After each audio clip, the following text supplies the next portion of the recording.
Good morning, everyone. Jim Clark here from the Synchronicity Sanctuary in Central Virginia to share another contemplation with you, a tool that we've used here over all these years to further our understanding and to gather more focus as our meditation experience evolves. So today that contemplation is the further you enter into the truth, the deeper it is, from the Zen tradition. One is none, is the positive polarity of experience. It is pure being. It's the unity of diversified source consciousness. It is the emptiness of non-existence. It is the unmanifest or the absence of form. It is the absence of presence. So, in our understanding, in our holistic understanding of reality, as a human being, the human experience unfolds within the relative field of experience, because without polarity there can be no experience, since all experience is based upon one polarity referencing its opposite polarity. And the two basic polarities, the two foundations, if you will, is being and becoming. Being the one is none, the positive polarity is the polarity that is, so we say, the closest to a non-polarized understanding and experience of reality. But it's still in the polarized field of experience, so it's not the absolute. It's the absolute where there is no polarities whatsoever, and pure source consciousness cannot be experienced. So and out of the positive polarity comes the negative polarity, the contractive polarity, the polarity that is from which all manifestation is born, the creatrix, the divine feminine, and without which we wouldn't be here having this experience. So we are the divine feminine here in manifest form, and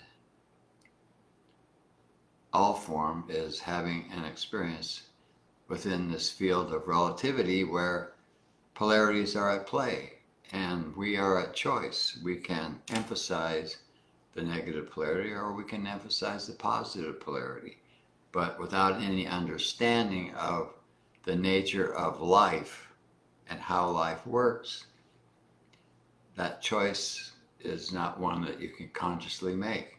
So it's an ongoing process where all the billions of human forms are where their feet are, wherever that might be, in their understanding of reality, in the state of awareness that they experience.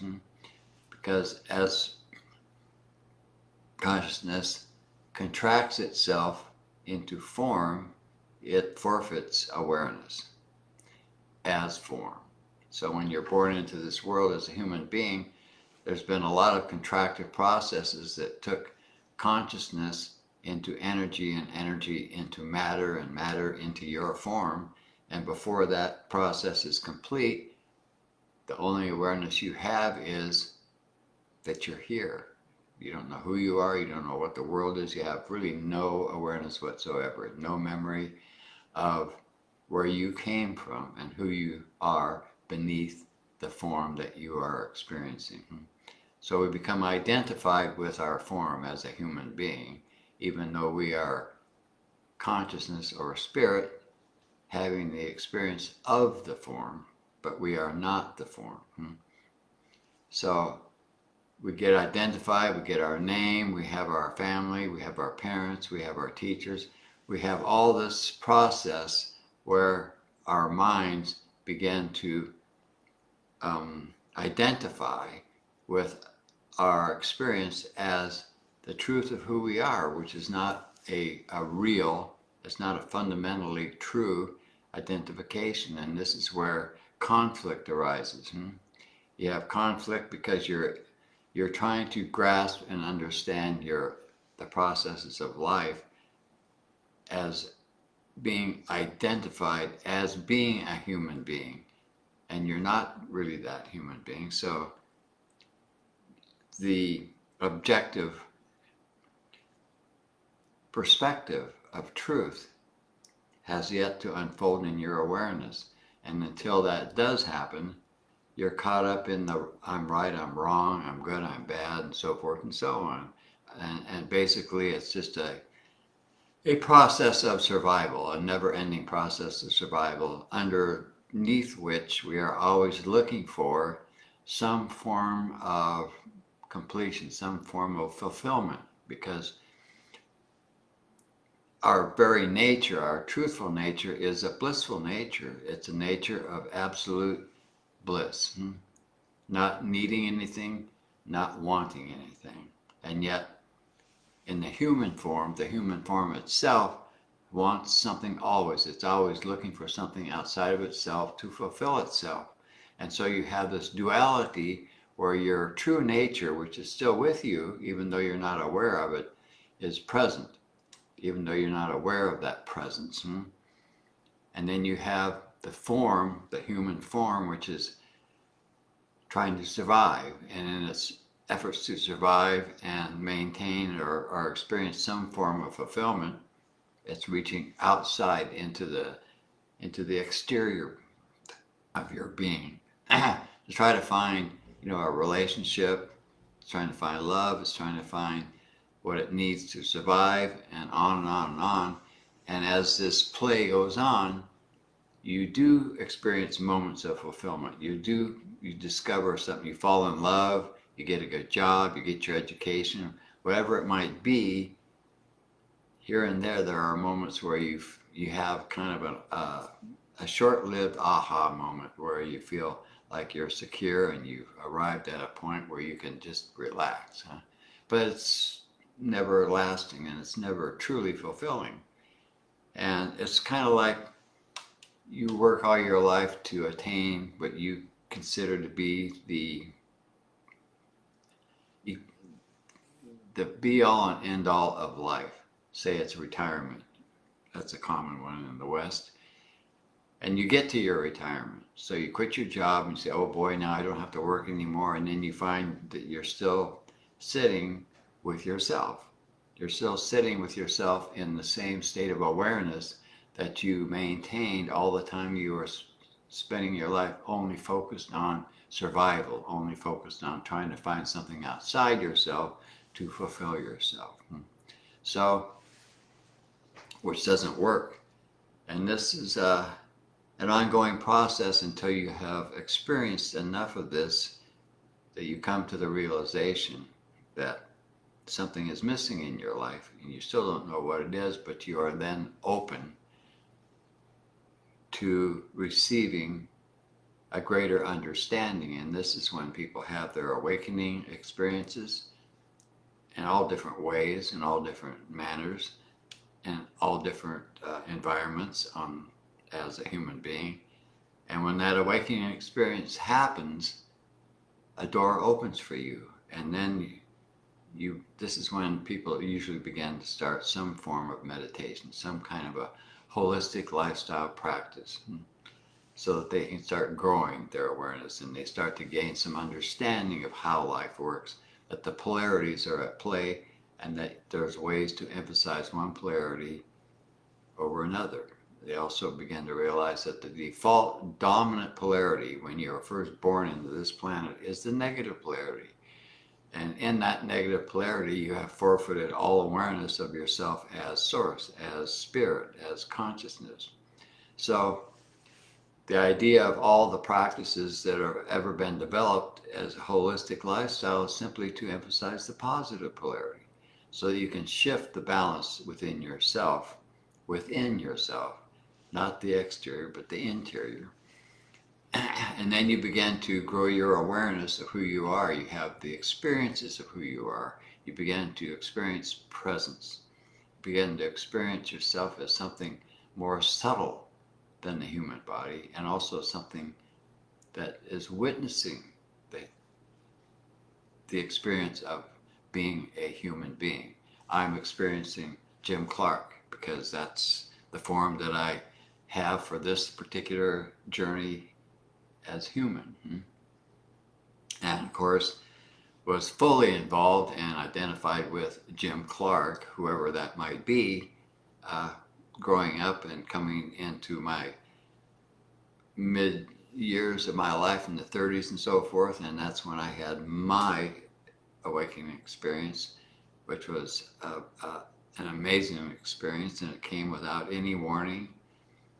And it was then that I knew that there was much more to life than I had ever realized before, but I still had a lot to learn, and I had a lot of processes to go through, and I'm still to this day going through processes to increase my awareness and to increase the emphasis of the positive polarity. And I've gotten to the point where I've gotten further into the truth and realized that it's always getting deeper, but in a positive way. It's not a negative. It's not like you never get anywhere. There's nowhere to get. The ultimate realization, of course, is that you are consciousness. And if you're consciousness, where is there to go? What is there to attain? It's the ultimate fulfillment that can possibly be, is to return to the realization and the experience of being consciousness itself, the substratum of all manifestation. And that is who you are. Even as human beings, consciousness is still aware of itself, even though the form that is playing out in the arena of the creation game may not be aware in the beginning. Eventually it will be aware because it's built that way. Manifestation is a creation that is born out of the positive polarity. It cannot exist without the positive polarity. So eventually, whatever form human there might be, the realization that the positive polarity must be emphasized and maintained as the dominant polarity of the human experience in order for us to actualize any form of real unification, real fulfillment. In order to do that, we really do have to emphasize the positive and establish that as a constant in our experience. So the absence of presence is simply the absence of form. And we get closer and closer to that absence of form in meditation. I go into absence all the time in my meditations, and then I return into form. And I go out of form, and then I come back into form. And this is an oscillation, again, of polarities. It's the movement within myself in my own journey of where I am as a meditator. And it will just go on and on and on until I am fully aware of both polarities as the same source consciousness that is. So there is no other in truth. There is no fragmentation. There is no separation between you and the truth of all existence. And yet, to get to that point in your experience requires a dedicated focus on meditation and holistic lifestyle so that the positive polarity can grow in its power within you, and that the resulting awareness that expands within yourself as a result of that brings you to the awareness and realization that you are consciousness, that you are all and everything. There is nowhere to go, there is nothing to get, and you're home, finally, once and for all. So that's the contemplation I wanted to share with you today. It's one that I'm living, it's one that I'm experiencing, and it's one that I am be forever grateful that I reached this point in my evolutionary process. So I'll leave you with that, and I hope that you get something useful for yourself out of this. And I bid you adieu until next week, when I'll be back with another contemplation to share with you. Thank you.